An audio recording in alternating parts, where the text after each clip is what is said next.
नमस्कार दोस्तों, आपका स्वागत है ज्ञान दृष्टि में।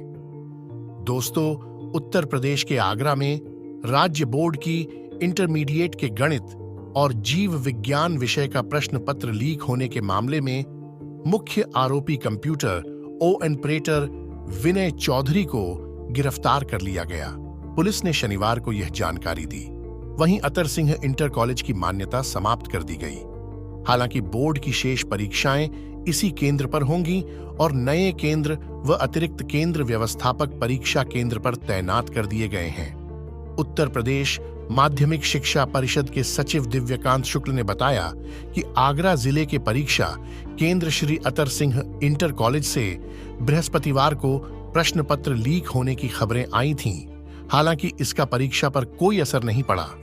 उन्होंने बताया कि शुक्रवार को हुई बोर्ड की बैठक में विद्यालय की मान्यता रद्द करने का निर्णय लिया गया।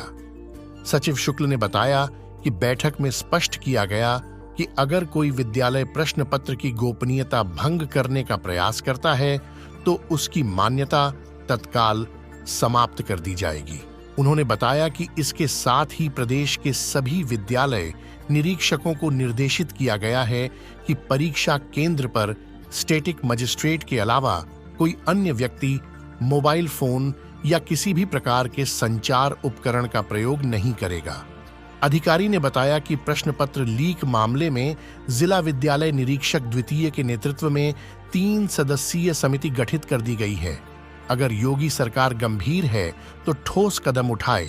प्रियंका गांधी कांग्रेस महासचिव प्रियंका गांधी वाड्रा ने उत्तर प्रदेश में समीक्षा अधिकारी, सहायक समीक्षा अधिकारी, प्रारंभिक परीक्षा रद्द किए जाने के बाद शनिवार को कहा कि अगर योगी आदित्यनाथ सरकार छात्रों के भविष्य को लेकर गंभीर है तो उसे पेपर लीक माफिया को खत्म करने के लिए ठोस और निर्णायक कदम उठाने चाहिए। उत्तर प्रदेश लोक सेवा आयोग द्वारा 11 फरवरी 2024 को आयोजित समीक्षा अधिकारी, सहायक समीक्षा अधिकारी, प्रारंभिक परीक्षा राज्य के मुख्यमंत्री योगी आदित्यनाथ के निर्देश पर शनिवार को रद्द कर दी गई। एक आधिकारिक बयान में यह जानकारी दी गई। हाल में प्रदेश सरकार ने उप्र पुलिस आरक्षी भर्ती परीक्षा भी निरस्त कर 6 महीने के भीतर इसे फिर से कराने का निर्देश दिया था। प्रियंका गांधी ने एक्स पर पोस्ट किया, छात्रों के विरोध के बाद उत्तर प्रदेश में समीक्षा अधिकारी, सहायक समीक्षा अधिकारी की परीक्षा भी रद्द हो गई, जिसका कुछ महीनों में परिणाम आना था। अब इस परीक्षा की प्रक्रिया फिर से शुरू होगी। उन्होंने सवाल किया, जिन युवाओं के साथ यह खिलवाड़ हुआ उन पर और उनके परिवारों पर क्या बीत रही होगी? क्या पेपर लीक को उप्र के युवाओं की नियति बना दिया गया है? कांग्रेस महासचिव ने कहा, अपने बच्चों को पढ़ाने के लिए माता पिता अंतहीन संघर्ष करते हैं। कोई माता पिता फसल बेचकर बच्चों को पढ़ाते हैं, कोई गहने या खेत बेचकर, तो कोई कर्ज लेकर बच्चों को पढ़ाते हैं।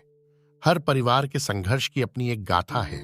उन्होंने कहा कि प्रतियोगी परीक्षाओं की तैयारी करने वाले युवाओं पर सिर्फ अपना भविष्य बनाने का ही दबाव नहीं होता, माता पिता के संघर्ष का बोझ और परिवार की जिम्मेदारियां भी होती हैं। प्रियंका ने कहा, पेपर लीक और भ्रष्टाचार इन संघर्षों को दोगुना कर देते हैं। युवाओं का उत्साह मरता है, उनके हौसले टूटते हैं। इसकी भरपाई कौन करेगा? कांग्रेस महासचिव ने कहा, उप्र की भाजपा सरकार यदि छात्रों के भविष्य को लेकर ईमानदार और गंभीर है तो उसे पेपर लीक माफिया को खत्म करने के लिए ठोस और निर्णायक कदम उठाने चाहिए। दोस्तों, आपका क्या कहना है इस बारे में? कमेंट में जरूर बताएं। मिलते हैं किसी और ऐसे ही जानकारी के साथ। तब तक के लिए नमस्कार।